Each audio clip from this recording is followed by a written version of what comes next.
Fishing area जो है आपका, ये मत्स्य क्षेत्र है। एक बार पुनः मैप बनाता हूं, ध्यान देना इस बात को। कुछ बात हुई थी,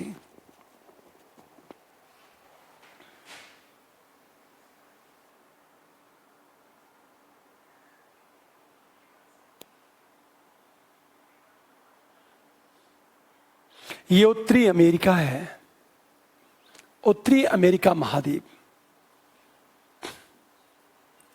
ये आपका यूरोप है,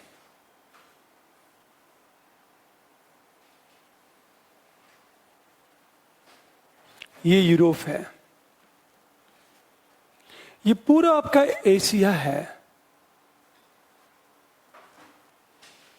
एशिया की बात करें हम लोग, अब ध्यान देना इस बात को।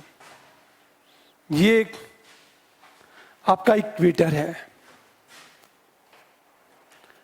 हम लोग बात कर चुके थे, एक ये एरिया है उत्तरी पश्चिमी अटलांटिक। दूसरी चीज उत्तरी पूर्वी अटलांटिक एरिया।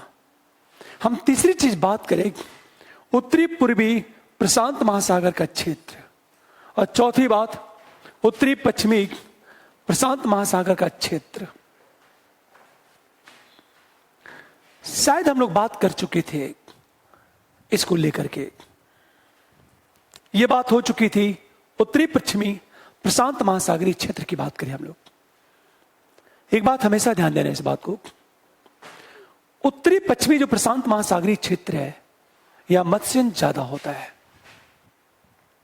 आखिर मत्स्य ज्यादा क्यों होता है? क्योंकि जापान के पास गर्म और ठंडी जलधारा प्रवाहित होती मिलती है। वहां प्लैंकटन का विकास बहुत बड़े पैमाने पर होता है। दूसरी तरफ यह तट ज्यादा कटा फटा है, और जहां तट कटा फटा होगा वहां प्राकृतिक बंदरगाहों का निर्माण ज्यादा होगा। हमेशा ध्यान दो इस बात को। तो यह देखा जाए, क्योंकि प्राकृतिक बंदरगाहों का निर्माण ज्यादा हुआ है, अतः मत्स्य क्या होता है, बड़े पैमाने पर होता है। अब देखो आप, लेकिन मैंने कल के क्लास को रिकॉल करो आप, उत्तरी पश्चिमी अटलांटिक महासागर की बात करें हम लोग। देखो आप, यदि उत्तरी पश्चिमी अटलांटिक महासागर की बात करें, उत्तरी पश्चिमी अटलांटिक महासागरीय क्षेत्र, इसका जो मत्स्य क्षेत्र है, हमेशा ध्यान इस बात को, यहां पे बैंक्स पाए जाते हैं। बैंक्स जिसको कहते हैं उथले सागर। ये जो बैंक्स हैं, समुद्री बैंक्स कहते हैं इसको। और समुद्री बैंक का मतलब होता है उथले सागर। समानता यहां ground bank, जॉर्जेज bank, Saint Pierre bank,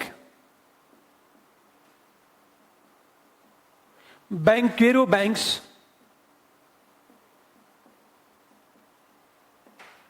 हमेशा ध्यान दें इस बात को। उत्तरी पश्चिमी अटलांटिक महासागरीय क्षेत्र, यहां बड़े पैमाने में मछलियां पकड़ी जाती हैं, क्योंकि बैंक है। हमेशा ध्यान दो, सबसे बड़ा जो बैंक है वो ग्राउंड बैंक है। ग्राउंड बैंक, यहां जॉर्जेस बैंक है, सेंट पियरी बैंक है, और बैंकेरो बैंक है। एक बात याद रखना, ये कुछ भी यूपीएससी में नहीं पूछेगा, बस मैं अपनी बात को समझाने के लिए बताना चाहता हूं। दुर्भाग्य से फैक्ट पूछ दे तो इन बातों को हमेशा याद रखना है। ग्राउंड बैंक समुद्री बैंक है या मनी बैंक है?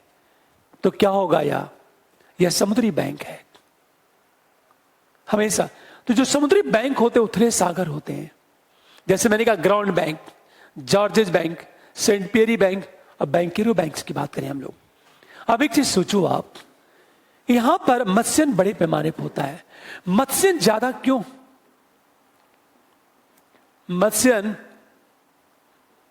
ज्यादा क्यों?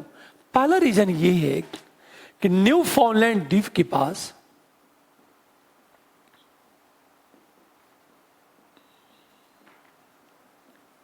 गर्म एवं ठंडी जलधारा का मिलन होता है। पूरी बात ध्यान दो इस बात को। ये जो मत्स्यन है, मत्स्यन क्यों ज्यादा? न्यू फाउंडलैंड द्वीप के पास गर्म और ठंडी जलधारा का मिलन होता है।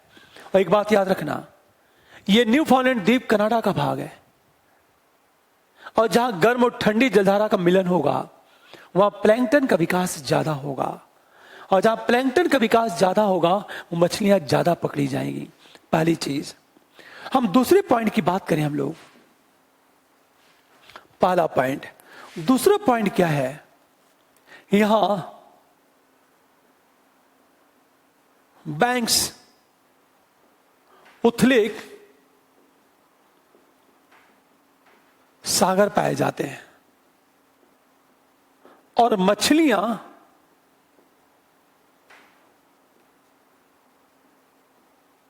इन उथले सागरों पर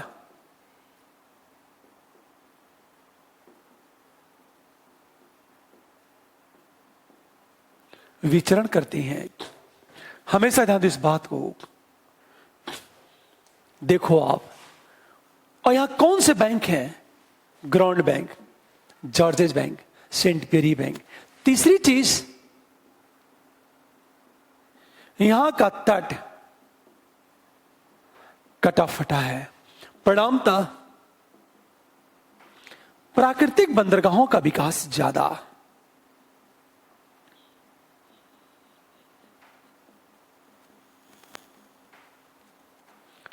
अब सोचो, चौथी चीज बात करें, यहां तकनीक का विकास ज्यादा है।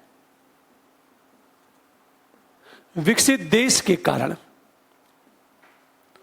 तकनीक का विकास ज्यादा।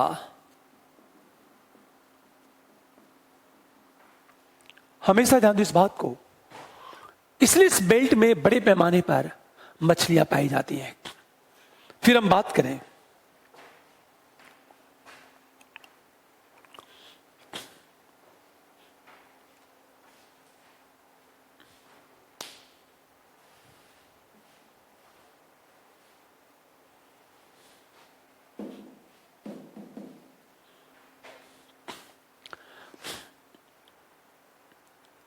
देखो अब, यह बैंक्स उथले सागर पाए जाते हैं, और मछलियां इन उथले सागरों पर विचरण करती हैं। आप ध्यान देना इस बात को, यह बैंक्स पाए जाते हैं। ठीक है। अब उत्तरी पूर्वी अटलांटिक महासागरीय क्षेत्र, ये जो आपको उत्तरी पूर्वी अटलांटिक महासागरीय क्षेत्र की बात करें,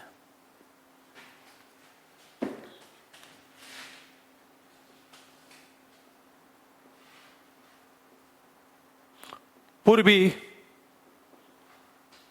अटलांटिक महासागरीय क्षेत्र, हमेशा ध्यान दो, यहां नॉर्वे से लेकर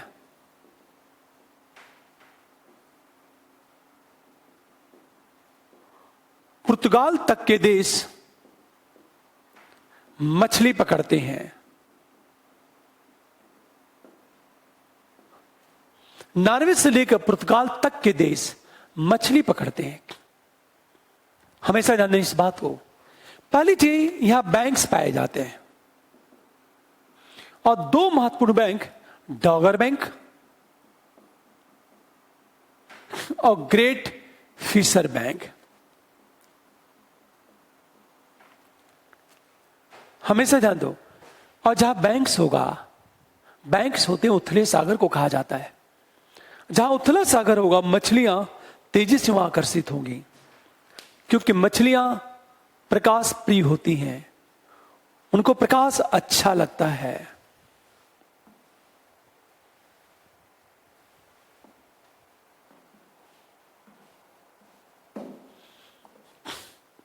एक बात हमेशा याद रखना,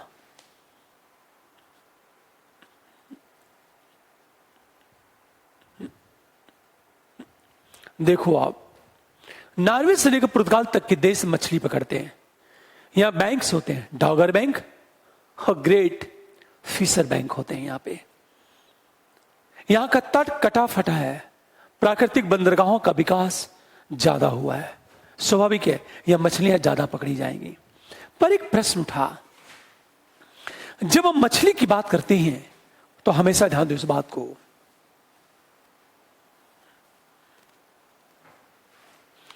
मछली की बात करें हम लोग, शीतोष्ण कटिबंध में मछलियां ज्यादा पकड़ी जाती हैं। हमेशा शीतोष्ण जो कटिबंध है वो मछलियां ज्यादा पाई जाती हैं और उस कटिबंध में मछलियां कम पकड़ी जाती हैं। देखा जाए ट्रॉपिकल जो जोन है, शीतोष्ण कटिबंध में मछलियां ज्यादा पकड़ी जाती हैं।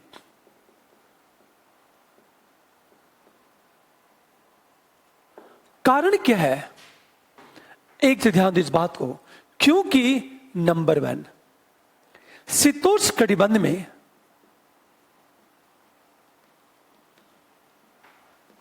गर्म एवं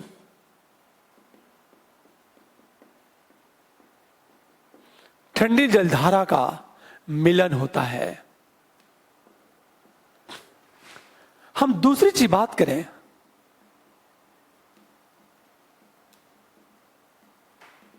जो शीतोष्ण कटिबंध है, हमेशा ध्यान दो, शीतोष्ण कटिबंध में पाई जाने वाली मछलियां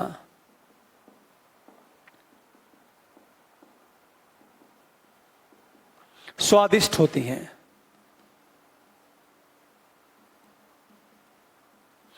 ये जो शीतोष्ण कटिबंध है, यहां जो मछलियां पाई जाती हैं बहुत ही स्वादिष्ट होती हैं। शीतोष्ण कटिबंध की बात करें, हमेशा ध्यान दो इस बात को। और एक सबसे बड़ी चीज तो यही है, यहां प्लैंकटन का विकास बड़े पैमाने पर होता है। नंबर 3, यहां प्लैंकटन का विकास ज्यादा होता है।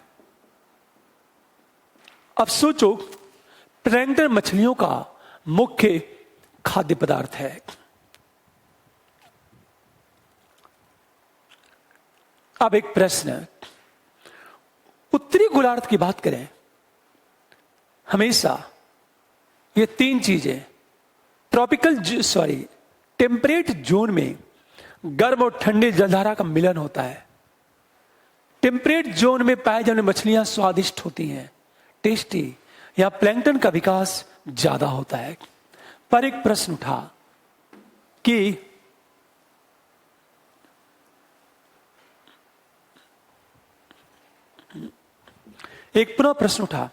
उत्तरी गोलार्ध और दक्षिणी गोलार्ध की बात करें, उत्तरी गोलार्ध में मछलियां ज्यादा पकड़ी जाती हैं। उत्तरी गोलार्ध में मछलियां ज्यादा पकड़ी जाती हैं। क्यों पकड़ी जाती हैं? देखो, इनका रीजन क्या है? उत्तरी गोलार्ध में मछलियां ज्यादा पकड़ी जाती हैं, इसका रीजन क्या है? इसका कारण क्या है? पहला कारण तो यह है कि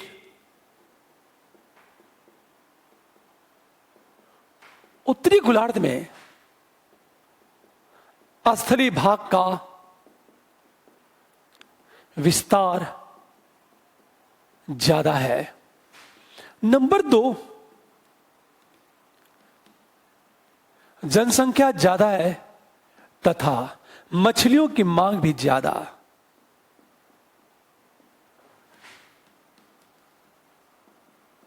हम तीसरी चीज, उत्तरी गोलार्ध के देश विकसित हैं तथा तकनीक का विकास ज्यादा।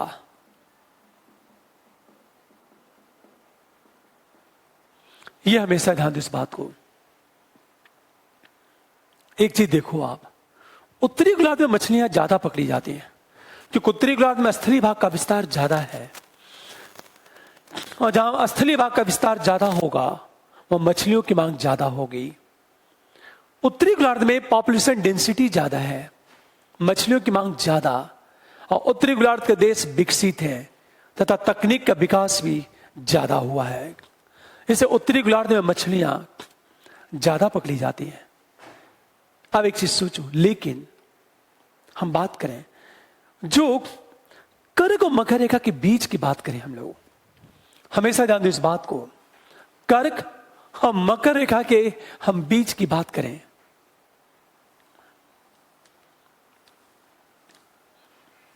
देखो आप, यदि महाद्वीप अफ्रीका महाद्वीप बनाई जाए,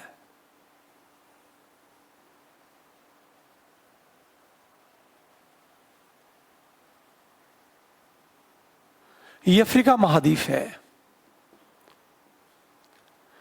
अब सोचो, यह आपकी कर्क रेखा है, ये इक्वेटर है, और ये मकर रेखा है। जीरो अक्षांश रेखा 23.5 अंश ये कर्क रेखा है, 23.5 अंश यह मकर रेखा है। पूरी बात ध्यान देना, ये महाद्वीप का पूर्वी भाग है, ये महाद्वीप का पश्चिमी भाग है। और मैंने क्या कहा, पूरी बात है, यहां गर्म जलधारा प्रवाहित होती है और यहां ठंडी जलधारा प्रवाहित होती है। आप सोचो, इस धारा का नाम क्या है? कनारी। कनारी की ठंडी जलधारा। इस धारा का नाम क्या है? वेनेजुएला।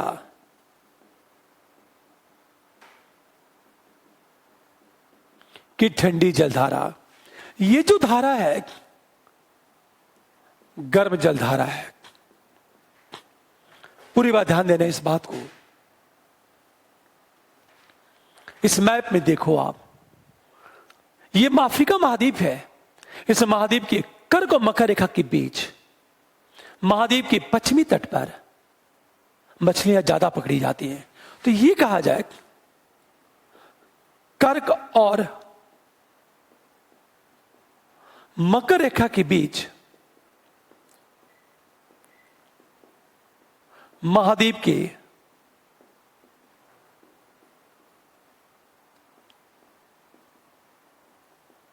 मछलियां ज्यादा पकड़ी जाती हैं। क्योंकि आखिर मछलियां ज्यादा क्यों पकड़ी जाती हैं? क्योंकि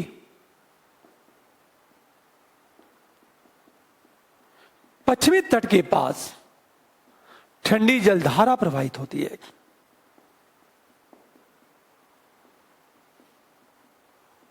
जिससे शीतोष्ण कटिबंध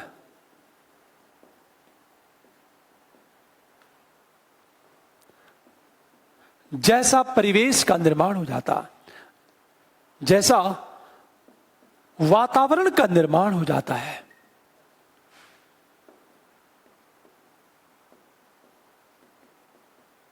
हमेशा ध्यान दें इस बात को। हम कर्क और मकर रेखा के बीच की बात करें, महाद्वीप के पश्चिमी तट में मछलियां ज्यादा पकड़ी जाएंगी क्योंकि यहां ठंडी जलधारा प्रवाहित होती है। और जहां ठंडी जलधारा प्रवाहित होगी वहां का तापमान कम हो जाएगा, शीतोष्ण कटिबंध जैसा माहौल क्रिएट हो जाएगा।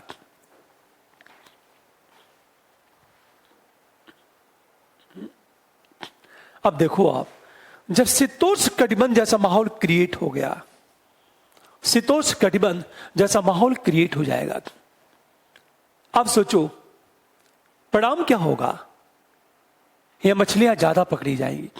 लेकिन इस महाद्वीप की पूर्वी तट की बात करें, गर्म जलधारा के कारण यहां की मछलियां स्वादिष्ट नहीं होती। हमेशा ध्यान इस बात को। यहां ये कहा जाए इसके कारण मछलियां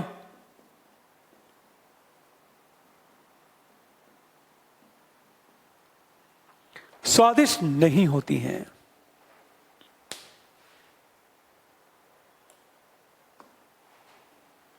इसलिए एक प्रश्न पूछा गया था यूपीएससी में, हमेशा ध्यान दो, यहां मछलियां कम पकड़ी जाएंगी, पकड़ी तो जाती हैं पर स्वादिष्ट नहीं होती। और यहां जो मछली पकड़ी जाएगी उनके विश्व बाजार में मांग कम होती है। लेकिन पश्चिमी भाग में जो मछलियां पकड़ी जाएंगी इनके विश्व बाजार में मांग क्या होती है? ज्यादा होती है। क्यों? क्योंकि ठंडी जलधारा प्रवाहित होती है। प्रांतः क्या होगा? शीतोष्ण कटिबंध जैसा परिवेश, वातावरण का निर्माण हो जाता है। अब एक चीज सोचो जरा, ये एक मत्स्यन की बात करें हम लोग कि ज्यादातर मछलियां कहां पकड़ी जाती हैं? ये 4 महत्वपूर्ण बेल्ट हैं मत्स्यन के। अब हम बात करें, ये एक समुद्री संसाधन की बात इतनी हुई। आगे हम लोग बात करेंगे कि विश्व के जितने भी संसाधन हैं, कोयला कहां पाया जाएगा, या फिर लॉस कहां मिलेगा, या फिर यूरेनियम, अनेक ऐसी धातुएं कहां कहां पाई जाएंगी, जिसकी चर्चा हम लोग बाद में करेंगे। अब हम लोग स्थल मंडल की शुरुआत करेंगे। आपका वायुमंडल, जलमंडल टॉपिक फिनिश। स्थल मंडल में थोड़ा सा फैक्चुअल है, लेकिन हम लोग उन्हीं का अध्ययन करेंगे जो हमारे काम की चीज है। एक बात याद रखना, हम सब कुछ रट नहीं सकते। हमारी पूरी कोशिश होगी हम लोग समझते चले। स्थल मंडल,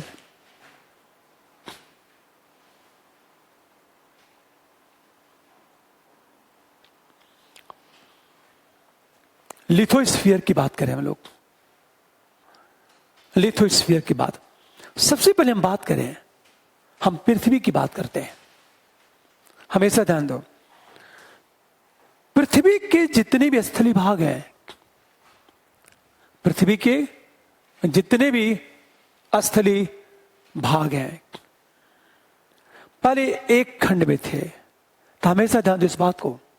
होता क्या था, पूरा स्थलीय भाग आपस में जुड़ा हुआ था। इसे नाम दिया गया था पैंजिया। ये पूरा जो नाम था पैंजिया था।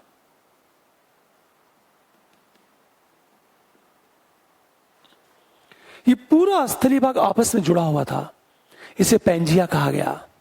इसके चारों तरफ समुद्र था। ये पानी है, ये पानी है। सोचो, इसे नाम दिया गया था पैंथालासा। ये पैंजिया है, ये पैंथालासा है। कालांतर में टूट गया यह। हमेशा ध्यान इस बात को, कालांतर में क्या हो गया, ये टूट गया। जब टूटा तो इसका जो उत्तरी भाग था, ये शुरुआत में ये स्थिति थी। हमेशा ध्यान इस बात को। अब ये टूटना शुरू हुआ। एक तो पैंजिया था, दूसरा पैंथालासा था। अब एक प्रश्न की बात करें हम लोग, कालांतर में क्या हुआ, ये टूटना शुरू हो गया। पैंजिया टूटना शुरू हो गया। ये जब टूटा तो इसका जो उत्तरी भाग है, इसके कहा गया लोरेशिया, और इसे कहा गया गोंडवाना लैंड।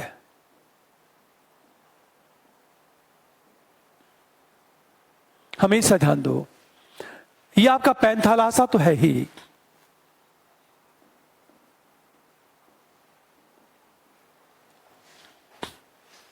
कालांतर में पैंजिया टूट गया। और टूटा उत्तरी भाग को कहते हैं लोरेशिया और दक्षिणी भाग को कहते हैं। अब सोचो, ये जब पैंजिया टूटा, टूटने से 2 भाग, उत्तरी भाग और अब बात करें दक्षिणी भाग। उत्तरी भाग को कहा गया लोरेशिया और दक्षिणी भाग को कहा गया गोंडवाना लैंड, ये जो लोरेशिया है, इससे 3 तरह के द्वीपों का निर्माण हुआ। उत्तरी अमेरिका, यूरोप और एशिया। उत्तरी अमेरिका, यूरोप और एशिया की बात करें हम लोग, ये जो गोंडवाना लैंड है कि 3 भागों में टूट, दक्षिणी अमेरिका, अफ्रीका, ऑस्ट्रेलिया और दक्षिणी भारत।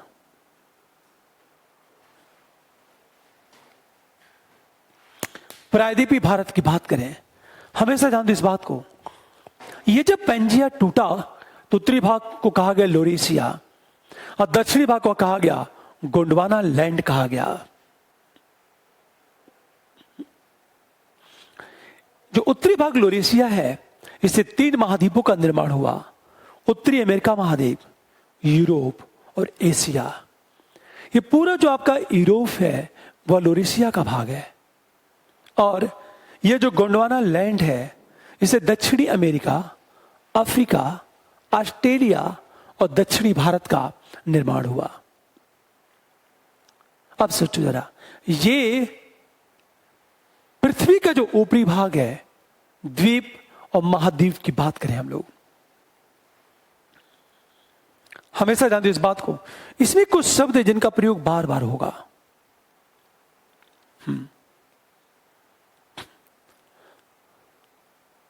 हमेशा ध्यान दो इस बात को। पहली बात ध्यान दो इस बात को कि कुछ ऐसे शब्द हैं जिनका प्रयोग बार बार होता है और उनका प्रयोग हम लोग बार बार करेंगे। देखो आप, एक शब्द है द्वीप। द्वीप कहते हैं ऐसा स्थलीय भाग जो चारों ओर से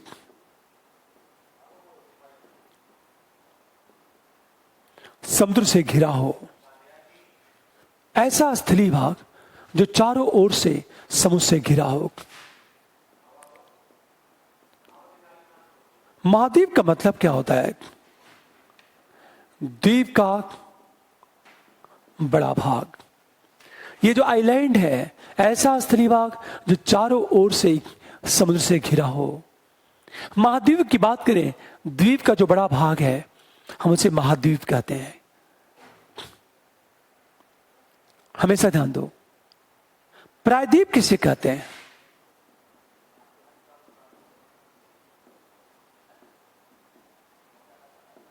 स्थलीय भाग जो 3 ओर से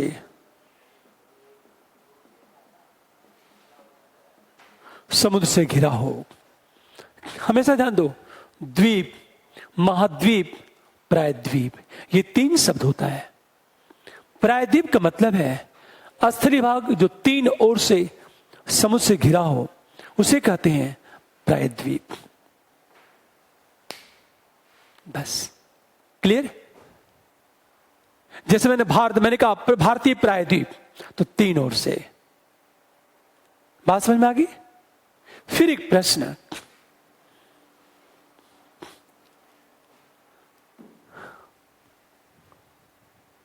हमेशा ध्यान दो, खाड़ी किसे कहते हैं? गल्फ किसे कहते हैं? गल्फ, खाड़ी।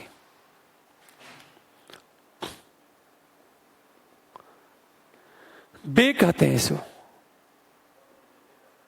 खाड़ी का मतलब है समुद्र का वह भाग जो 3 ओर से स्थल से घिरा हो। जैसे कैलिफोर्निया की खाड़ी, मैक्सिको की खाड़ी, बंगाल की खाड़ी। ध्यान दो, बंगाल की खाड़ी कहते हैं, अरब सागर की खाड़ी नहीं कहते, अरब सागर बोलते हैं। हमेशा खाड़ी का मतलब है समुद्र का वह भाग जो 3 ओर से स्थल से घिरा हो, उसे कहते हैं खाड़ी। क्लियर? इसे कहते हैं खाड़ी। ध्यान दीजिए इस बात को। डेजर्ट का मतलब होता है जब वनस्पतियां अत्यंत कम हो, हमेशा। जैसे मैंने कहा रेगिस्तान। जब रेगिस्तान की बात करते हैं हम लोग, तो रेगिस्तान का मतलब क्या होता है? डेजर्ट।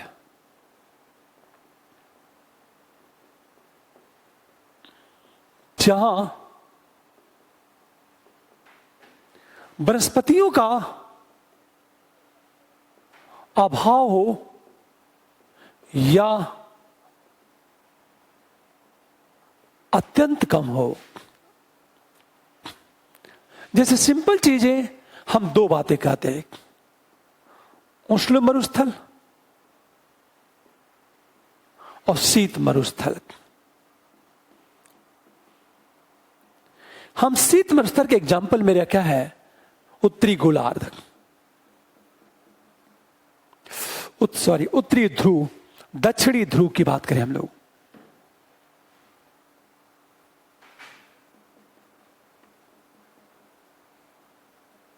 उत्तरी ध्रुव, दक्षिणी ध्रुव की बात करें, सियाचिन ग्लेशियर, एवरेस्ट की चोटी। देखो आप, यह शीत मरुस्थल है।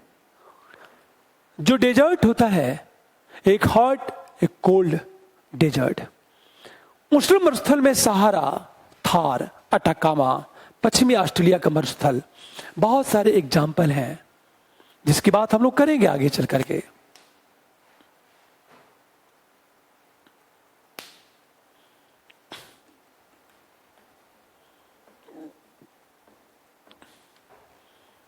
ध्यान से समझो इस बात को। ये सिंपल चीजें, मरुस्थल, जैसे नॉर्थ पोल और साउथ पोल एक डेजर्ट एरिया है। बेशक वो बर्फ जमा है, पर हमेशा डेजर्ट की परिभाषा ऐसे नहीं दी जाती कि जहां पानी का अभाव हो, वो डेजर्ट एरिया नहीं है। हमेशा जहां वनस्पतियां न पाई जाती हो, वह डेजर्ट का एरिया है। एक बात हमेशा ध्यान देना इस बात को। जैसे आपसे पूछा जाए हमेशा उत्तरी ध्रुव, दक्षिणी ध्रुव, जो सियाचिन ग्लेशियर है, एवरेस्ट की जो चोटी है, सोचो ये सब के सब डेजर्ट एरिया है। साथ उसी तरह एक शब्द आता है समुद्री रेगिस्तान। हम समुद्री रेगिस्तान की बात करें,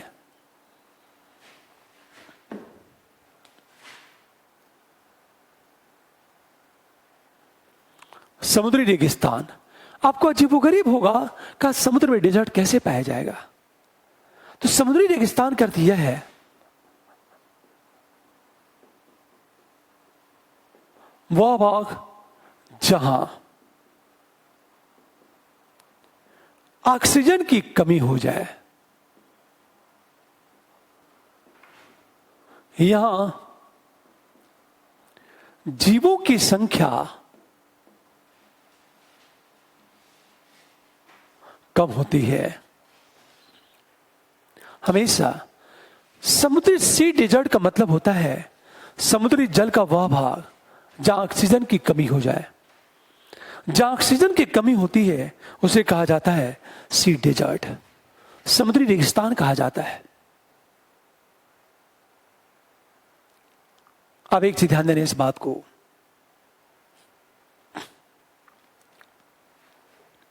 हमेशा ध्यान दें इस बात को। समुद्र का वह भाग जहां ऑक्सीजन की कमी हो जाए या जीवों की संख्या कम होती है, उसे कहते हैं समुद्री रेगिस्तान। अब ध्यान देने इस बात को।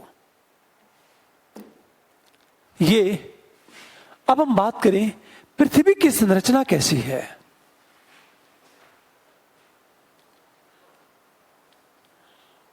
पृथ्वी का स्ट्रक्चर, यदि हम पृथ्वी के स्ट्रक्चर की बात करें,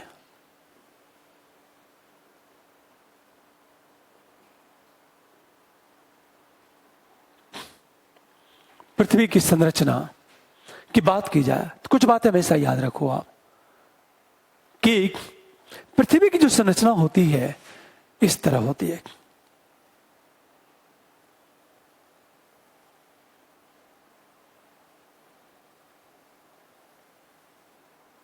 सॉरी, रुक जाओ रुक जाओ, इसको अभी मैं सही तरीके से बनाता हूं मैं।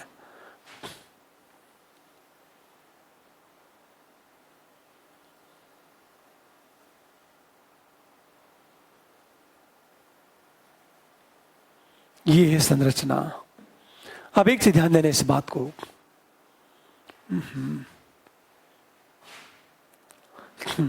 हमेशा ध्यान दें इस बात को, ये जो ऊपरी सिरा है इसे कहते हैं सियाल, मतलब सिलिकॉन और प्लस एल्युमिनियम। इसकी जो गहराई होती है, गहराई 100 किलोमीटर तक होती है। सियाल, ये जो सिरा है, ये सिरा है वो साइमा है, सिलिकॉन प्लस मैग्नीशियम। अब सोचो जरा, ये जो सियाल है ये साइमा है, इसकी जो टोटल गहराई होती है 2900 किलोमीटर। इसकी जो गहराई है 2900 किलोमीटर। ये जो सिरा है वो नीफे है, nickel plus iron. Nickel plus iron की बात करें हम लोग, ऊपरी भाग को सियाल कहते हैं, सिलिकॉन प्लस एल्युमिनियम। गहराई इसकी 100 किलोमीटर होती है। उसके बाद साइमा है, गहराई 2900। एक बात मैं कहना चाहता हूं कि यूपीएससी में यदि 15 प्रश्न पूछता है, 15 प्रश्न, तो एक आध प्रश्न केवल पूछेगा स्थल मंडल से, एक आध प्रश्न हमेशा। अब देखो, अब सियाल सिलिकॉन प्लस एल्युमिनियम, गहराई 100 किलोमीटर तक। ये साइमा है, सिलिकॉन प्लस मैग्नीशियम, गहराई 2900 किलोमीटर होती है। ये नीफे है, ये नीफे एकदम ये केंद्र तक होती है। सच तो ये हमेशा ध्यान दो इस बात को, ये पृथ्वी की त्रिज्या है, कि त्रिज्या, तो पृथ्वी की जो त्रिज्या है 6370 किलोमीटर होती है त्रिज्या।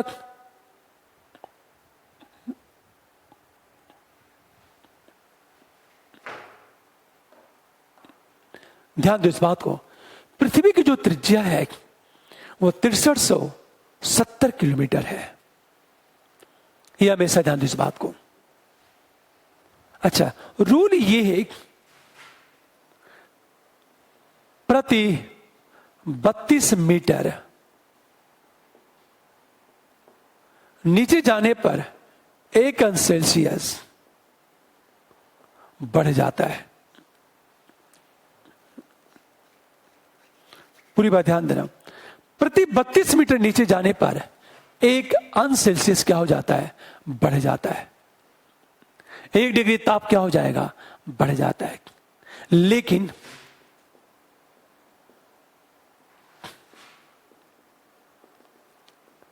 जैसे जैसे नीचे जाती हैं,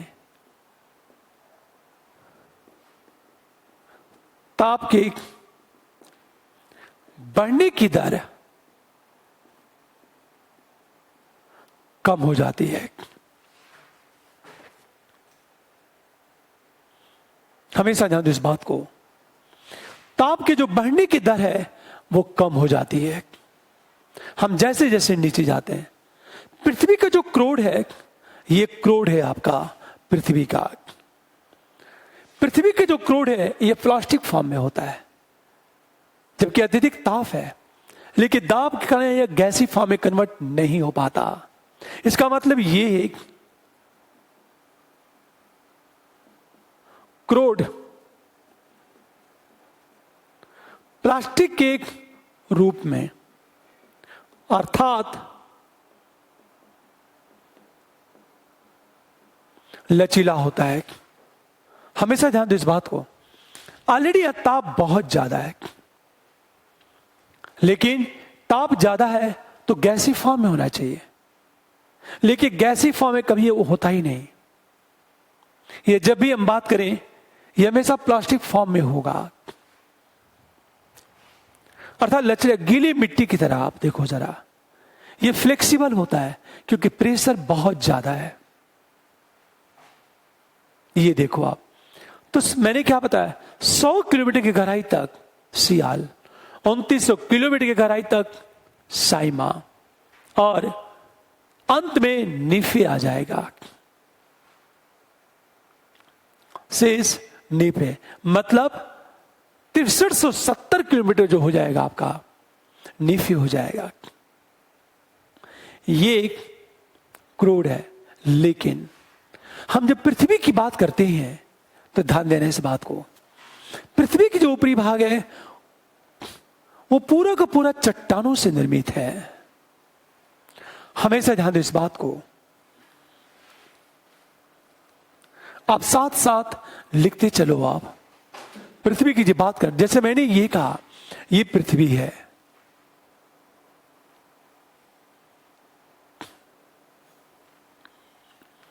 ये जो है ये भाग 16 किलोमीटर की गहराई तक चट्टानों से निर्मित।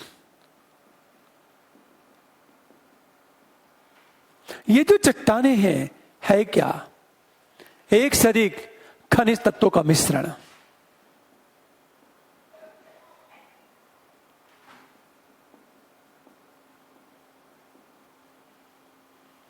खनिजों का जो मिश्रण है, पूरी बात ध्यान दो इस बात को। पृथ्वी मान लिया जाए ये पेड़ पौधा है, 16 किलोमीटर की गहराई तक चट्टानों से निर्मित है, और चट्टान का अर्थ होता है एक से अधिक खनिजों का मिश्रण होता है। ये चट्टान की बात करें हम लोग। अब एक प्रश्न देखो जरा, इन चट्टानों को देखो। ऊपरी जो भू परपट्टी है वह चट्टानों से निर्मित है। इसका मतलब ये है भू परपट्टी, जिसको कहते हैं क्रस्ट, क्रस्ट चट्टानों से निर्मित है।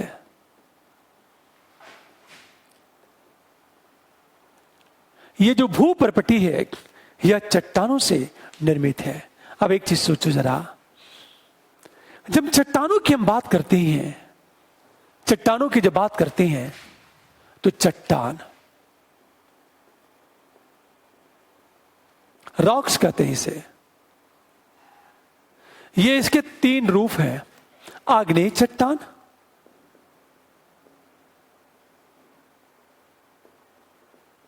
अवसादी चट्टान,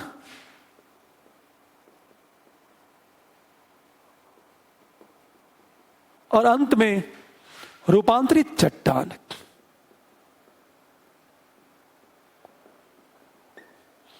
इग्नियस रॉक्स कहते हैं इसे।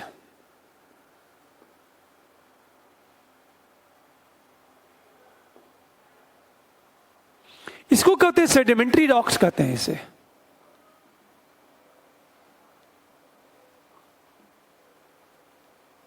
इसको कहते हैं मेटामॉर्फिक रॉक्स कहते हैं इसे।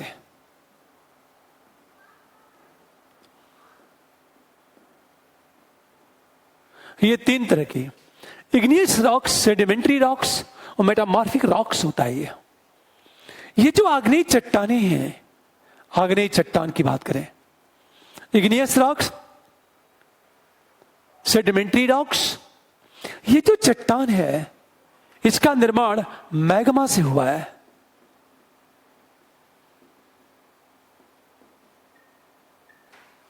मैग्मा से इसका निर्माण होता है।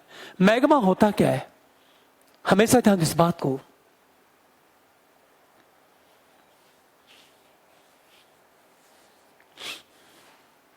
मैग्मा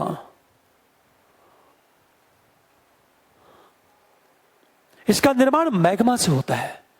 अब हम इग्नियस रॉक्स की बात करते हैं। एक बात मैं कहना चाहता हूं, पिछले 10 साल में एक आध प्रश्न से पूछा गया है। अब तक जो मैं वायुमंडल और जलमंडल की क्वेश्चन वहां से ज्यादा पूछा जाएगा आपसे। यदि हम इग्नियस रॉक्स की बात करें, इग्नियस रॉक्स, आग्नेय चट्टानें।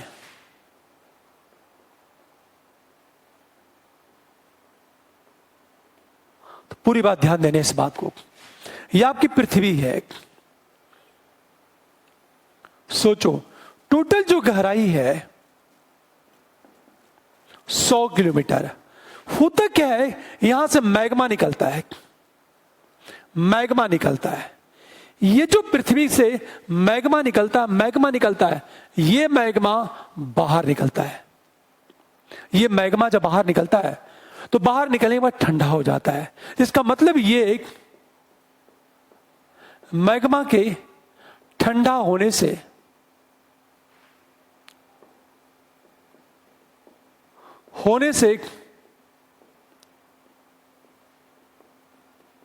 निर्मित चट्टान।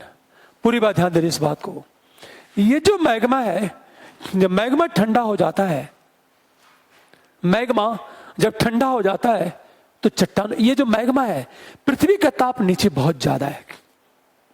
100 किलोमीटर के नीचे से मैग्मा निकलता है, मैग्मा जिसमें बहुत सारे खनिज तत्व, जिसे ज्वालामुखी विस्फोट देखा होगा, लावा निकलता है, उस लावा को कहते हैं मैग्मा। ये जब मैग्मा बाहर निकलता है, मैग्मा जब बाहर निकलता है तो ठंडा हो जाता है। इस मैग्मा के ठंडा होने से निर्मित जो चट्टान है, इसे कहते हैं आग्नेय चट्टान। चट्टान को ही आग्नेय चट्टान कहा जाता है। यही आपका आग्नेय चट्टान है। अब सोचो, जब आग्नेय चट्टानों की हम बात करेंगे, होता क्या है आपसे बताऊं।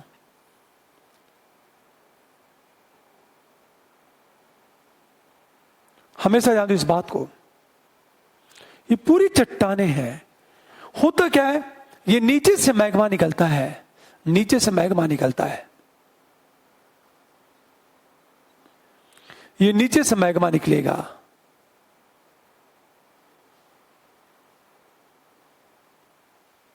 हमेशा ध्यान दो इस बात को, ये जब मैग्मा बाहर निकलेगा, बाहर निकलता है, मैग्मा बाहर निकलता है, और जब बाहर निकलेगा तो ये ठंडा होके ये जम जाएगी। ये हमेशा पूरी बात ध्यान दो इस बात को, ये जब मैग्मा बाहर निकलेगा तो ऊपर जाके जम जाएंगे, और फिर नीचे भी क्या होगी, ये जम जाएगी। तो इन्हें हम कहते हैं, जो अंदर जम गई, हम इसे कहते हैं आंतरिक चट्टानें, आंतरिक आग्नेय चट्टान।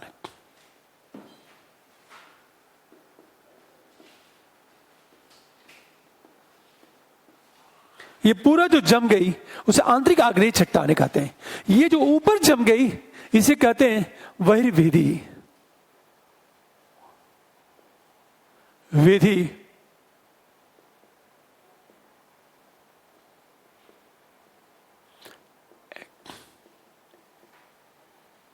एक्सट्रूसिव इग्नियस रॉक्स कहते हैं इसे। इसको कहते हैं इंट्रूसिव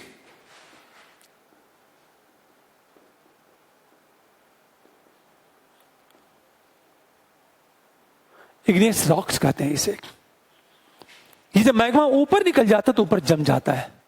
आप सोचो, जो नीचे जम जाएगी इसे कहते हैं पाताली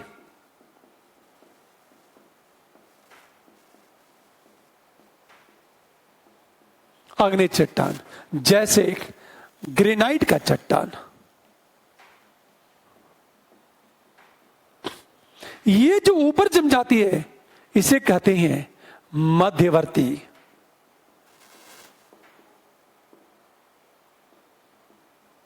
आग्नेय चट्टान। आज जो वैरभेदी है इसका नाम है बेसाल्ट की चट्टान।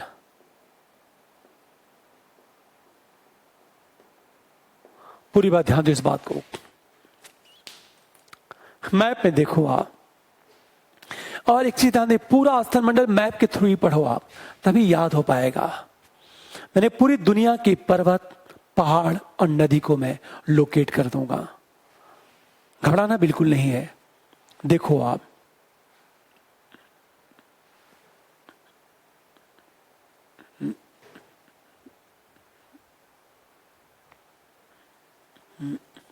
देखो आप, ये जब मैग्मा बाहर निकला मैग्मा, ये जब मैग्मा बाहर निकला तो ऊपर जाके जम गया। इसको वहरी भेदी एक्सट्रूसिव इग्नियस रॉक्स कहते हैं इसे।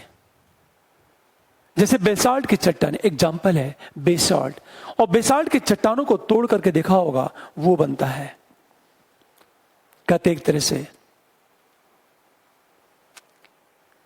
सड़क का निर्माण होता है। जो नीचे जम गई इसको कहते हैं आंतरिक इंट्रूसिव इग्नियस रॉक्स कहते हैं इसे, आंतरिक चट्टान है। जो सबसे नीचे जमा इसको कहते हैं पाताली आग्नेय चट्टान। जो बीच में जम गया इसको कहते हैं मध्यवर्ती आग्नेय चट्टान। ये है चट्टानों का यह रूप है इग्नियस रॉक्स। अब ध्यान से सुने इस बात को, ये इग्नियस रॉक्स है। ये जब इग्नियस रॉक्स की बात करते हैं हमेशा ध्यान दो, तो जो हमारे इग्नियस रॉक्स है, इंट्रूसिव इग्नियस रॉक्स, आंतरिक आग्नेय चट्टान है, ये पृथ्वी की धरातल भूप्रवृत्ति के नीचे जमती है, अलग अलग शेप का रूप ले लेती है। अब सोचो आप, यदि हम बात करें इसको इस तरह देखो आप, आंतरिक आग्नेय चट्टानों के विविध आकृति, आंतरिक आग्नेय चट्टान के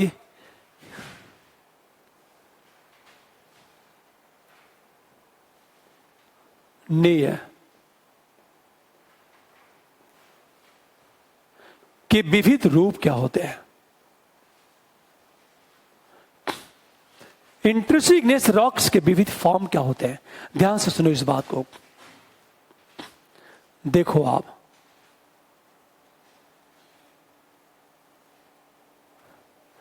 मैं यहां बना रहा हूं, ध्यान दें इस बात को। ये एक भूपर्पटी है,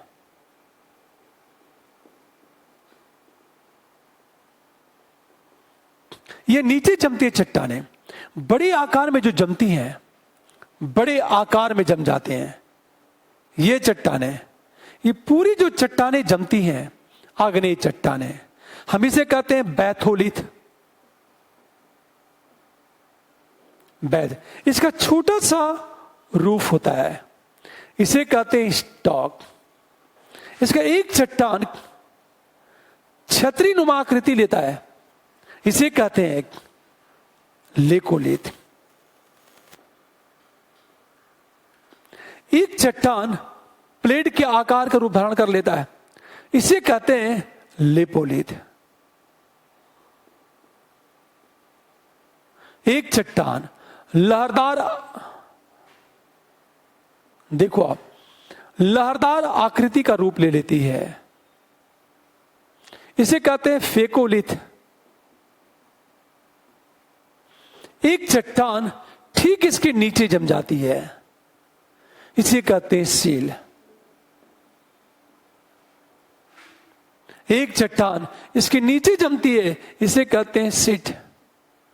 और एक चट्टान दरारों में जम जाती है, इसे कहते हैं डाइक।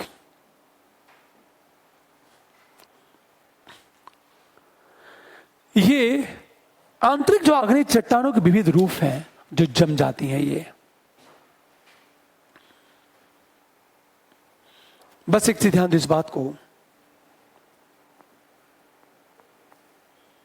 एक स्टॉक है, एक लेकोलिथ है। ये हम लेकोलिथ की बात करें, फिर लेपोलिथ प्लेट के आकार का, फेकोलिथ लहरदार आकृति की है, सील, सीट और डाइक। जब मैग्मा दरारों में जम जाता है तो उसे कहते हैं डाइक।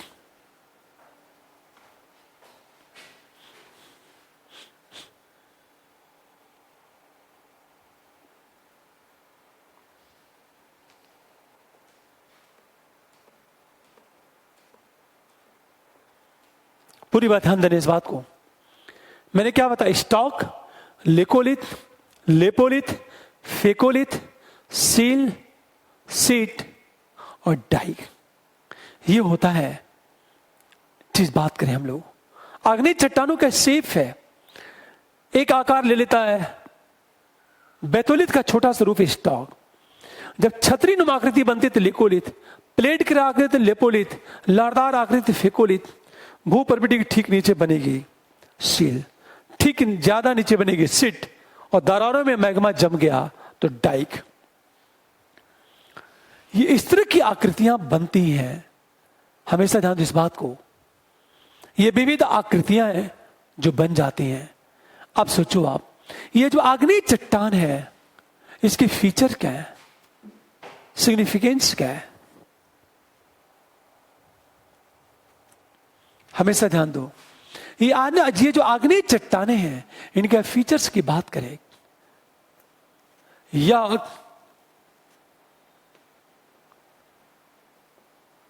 रवेदार होती हैं तथा रवि का आकार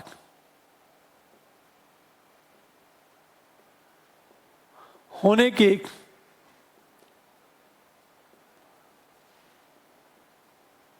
दर पर निर्भर करता है।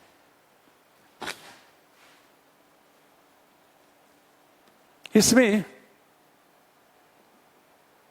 रंध्र नहीं पाए जाते हैं।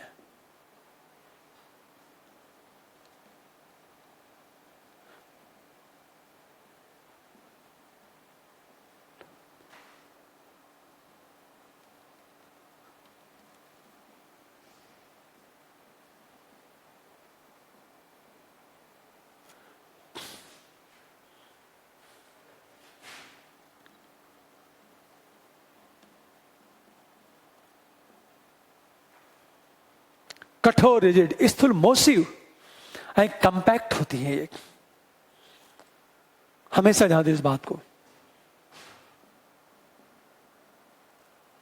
लिक्विड फॉर्म में होती ही नहीं। ये जो आग्नेय चट्टान है, इस सबने आपने बना लिया है उसको। इस फिगर को देखो आप, थोड़ी सी आकृति आपको ध्यान देनी होगी। Stock, laccolith, lopolith, phacolith, sill, sheet और डाइक की बात करें हम लोग,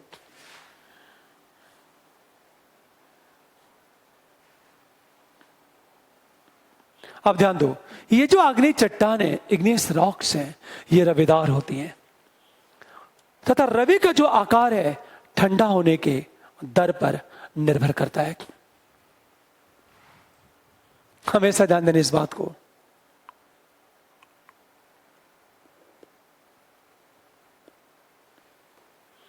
पहली बात ध्यान देने इस बात को। देखो आप, यह रवेदार होती हैं तथा रवे का जो आकार है ठंडा होने के दर पर निर्भर करता है। फॉर एग्जाम्पल, जैसे मैंने ये कहा था, देखो आप, ये मैग्मा बाहर निकला, ऊपर जम गया, ऊपर चट्टानें जल्दी ठंडी होगी तो इनके रवे का आकार छोटा होगा, और नीचे की बात करें, देर में ठंडा होगी तो यहां रवि का आकार बड़ा होगा। जो चीज जितनी ज्यादा ठंडी होगी उसके रवि का आकार छोटा होगा, और जो चीज जितनी देर में ठंडी होगी उसके रवि का आकार क्या होगा, बड़ा होगा। हमेशा ध्यान दो। तो रवा जो ऊपर है, भूपर्वत ऊपर, जब मैग्मा बाहर निकलता है तो पूरा का पूरा जो भी पानी निकले सब वाष्पित हो जाता है, ये तेजी से जम जाता है। ये बहुत तेजी से जमता है, ठंडा होता है। हमेशा ध्यान दो, तो इसके रवि का आकार छोटा होता है। पर पृथ्वी के आंतरिक भागों में की बात करें, जैसे मैंने कहा, जो सबसे ज्यादा नीचे पाया जाएगा वो देर में ठंडा होगा, और जो देर में ठंडा होगा उनके रवि का आकार बड़ा होगा। जैसे ग्रेनाइट सबसे नीचे होता है, तो जो ग्रेनाइट है उनके रवि का आकार बड़ा होगा क्योंकि देर में ठंडा होता है। ऊपर जो बेसाल्ट की चट्टानें हैं वो जल्दी ठंडी हो जाएगी तो उनके रवि का आकार क्या होगा, छोटा होगा। तो किसके रवि का आकार छोटा होगा, किसके रवि का आकार बड़ा होगा? इसमें रंध्र नहीं पाए जाते। क्यों नहीं पाए जाते? कि एक बार मैग्मा जम गया, इसलिए यहां पानी की दिक्कत होती है। ये लेयर नहीं होती, इसमें जीवाश्म होते ही नहीं, यह कठोर होती है और स्थिर होती है। जितनी आग्नेय चट्टानों में महत्वपूर्ण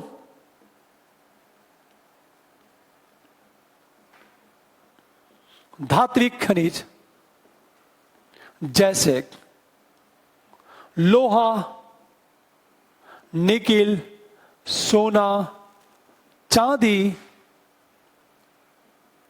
यूरेनियम सब यहां पाया जाता है आग्नेय चट्टानों में। जितनी भी महत्वपूर्ण धात्विक खनिज है ये सब के सब आग्नेय चट्टानों में पाई जाती हैं। सेडिमेंट्री रॉक्स देखो जरा, हम सेडिमेंट्री रॉक्स की बात करें और साथ ही चट्टानों की बात करें, एक बात हमेशा याद रखना,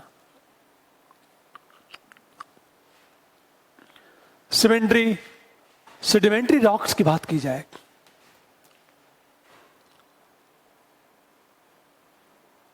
और साथ ही हम चट्टान की बात करें, ये होता क्या है? अवसादों के जमा होने से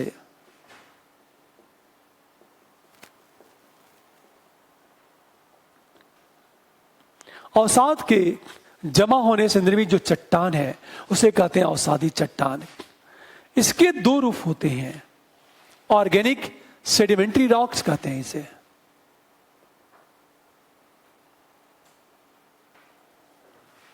ऑर्गेनिक सेडिमेंट्री रॉक्स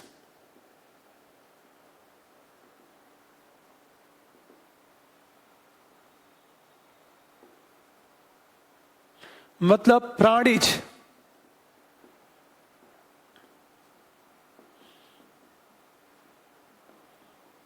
अवसादी चट्टान की बात करें, ऑर्गेनिक सेडिमेंट्री रॉक्स, प्राणीज अवसादी चट्टान की बात करें हम लोग, इसके दो रूप होते हैं, चूना प्रधान और कोयला प्रधान।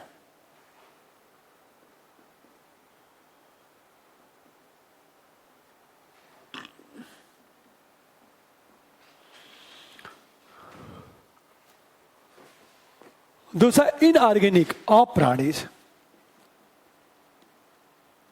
और साथ ही चट्टान। हमेशा ध्यान दो, चूना प्रधान अवसादी चट्टान ये विभिन्न जीव जंतुओं के अस्थिपंजर के जमा होने से बनता है।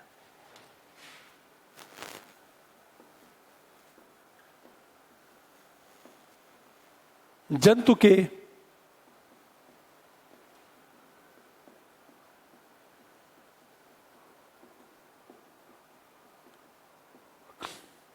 और कोयला प्रधान क्या है?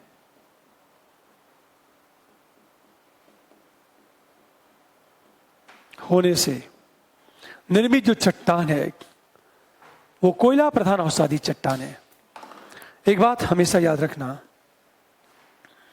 सबसे बड़ी चीज तो ये है, देखो आप, ऑर्गेनिक सेडिमेंट्री रॉक्स, प्राणी अवसादी चट्टानें, एक चूना प्रधान, दूसरा कोयला प्रधान, और अप्राणीज इनऑर्गेनिक सेडिमेंट्री रॉक्स होता है। इनऑर्गेनिक सेडिमेंट्री रॉक्स होता है, ये विशेषकर मिट्टी रेत के जमा होने से, मिट्टी रेत के जमा होने से इसका निर्माण होता है अवसादी चट्टानों का। ये जो सेडिमेंट्री रॉक्स है कभी पूछा नहीं जाएगा, इस अवसादी चट्टानों की विशेषता क्या है, फीचर्स क्या है,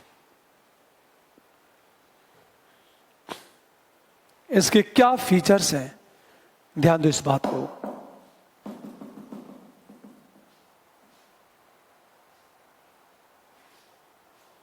इसके फीचर्स की यदि बात करें हम लोग तो अवसादी चट्टानों का फीचर्स देखो आप,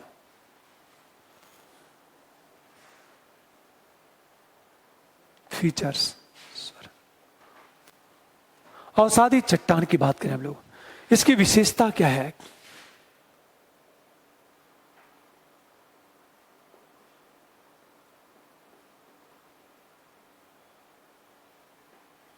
हमेशा ध्यान, विशेषता की यदि बात करें तो पहली चीज अवसादी चट्टानों में परत होती है।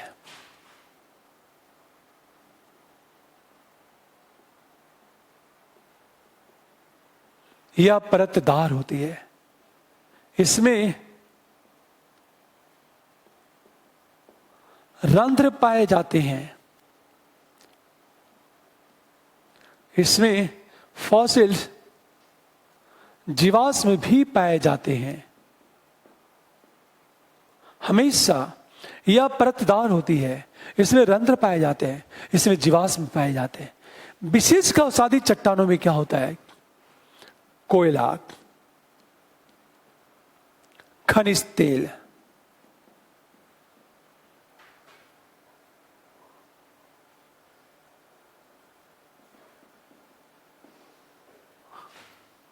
तेल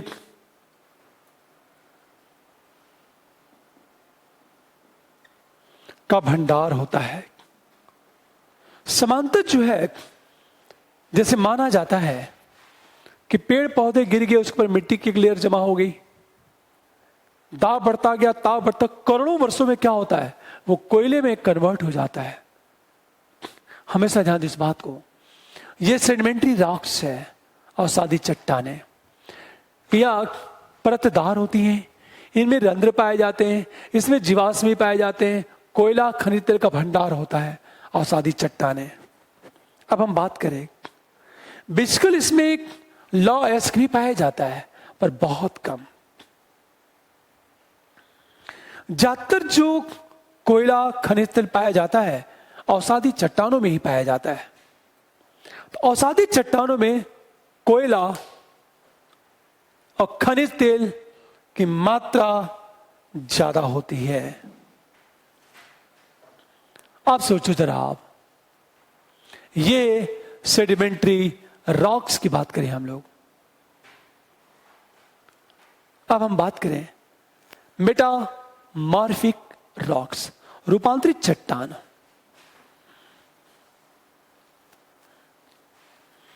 ये जो रूपांतरित चट्टान होती है,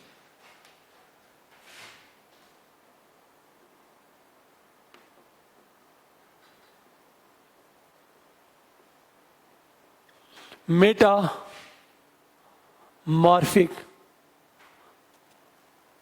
रॉक्स की बात करें, होता क्या है?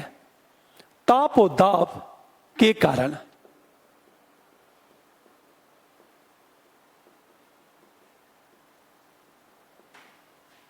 चट्टानों का रूप बदल जाता है।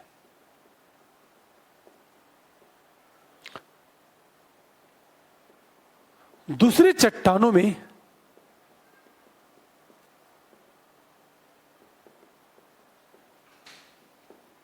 रूपांतरित होना, टेम्परेचर और प्रेशर के कारण चट्टानों का दूसरे चट्टानों में रूपांतरित हो जाना। हम इसके दो रूप होते हैं, गतिक रूपांतरण, डायनेमिक मेटामॉर्फिज्म। गतिक, इसमें क्या होता है? अत्यधिक दाब के कारण रूपांतरण, अत्यधिक दाब के कारण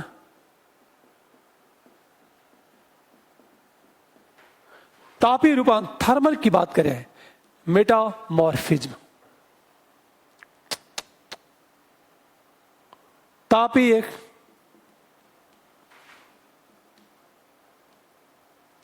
थर्मल मेटामॉर्फिज्म की बात करें हम लोग। जो गतिक रूपांतरण है, इसमें अत्यधिक ताप के कारण, अत्यधिक ताप के कारण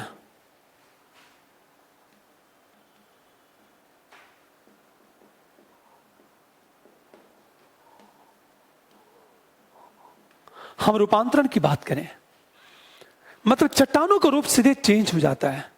जैसे एग्जांपल दिए हम लोग, फॉर एग्जांपल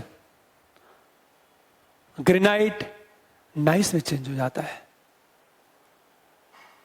बिटुमिनस एंथ्रासाइट में चेंज हो जाता है। हमेशा ध्यान दो इस बात को।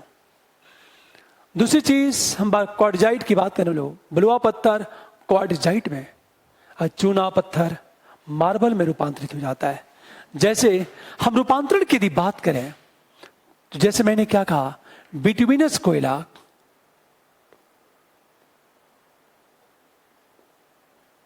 इसका जो रूपांतरण है एंथ्रासाइट में होता है।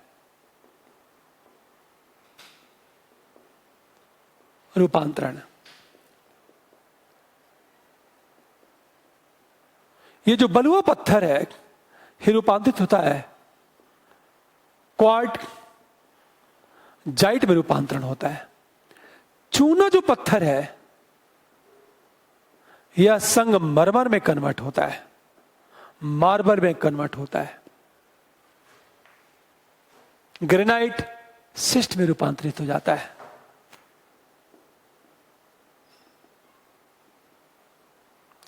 ये रूपांतरण के विविध रूप हैं लेकिन सच ये कितना रटोगे आप? रटने की एक सीमा होती है। और ये जो प्रश्न है किसका किस में रूपांतरण होता है, ये एसएससी का प्रश्न है। ये कभी भी आईएएस में नहीं पूछेगा। ये है रूपांतरण। एक साइकिल चलता है, हमेशा ध्यान दो इस बात को। एक साइकिल चलता है, साइकिल चलता है तो धीरे धीरे क्या होगा, सबसे पहले आग्नेय चट्टानों का रूप आता है। देखो आप,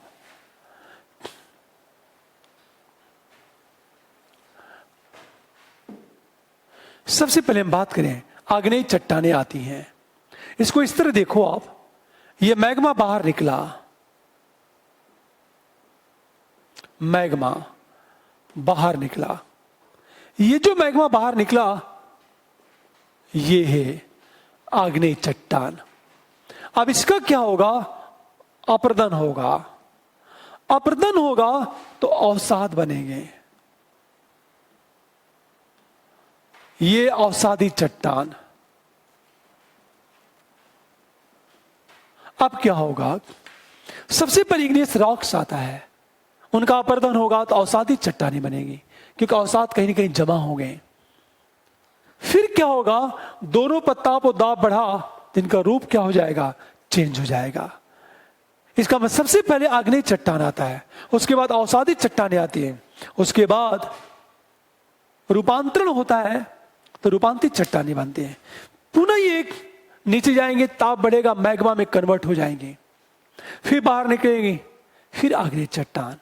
ये साइकिल हमेशा चलता रहता है। चट्टानों की बात करें, अब सोचो आप, धरातल के ऊपर विभिन्न प्रकार की स्थलाकृति बनती है जिसमें बात करते हैं पर्वत, पठार और हम बात करें मैदान की। चलिए, ये आग्नेय चट्टानें, अवसादी चट्टानें और आपका ये शेष हम लोग क्लास कल या परसों करेंगे।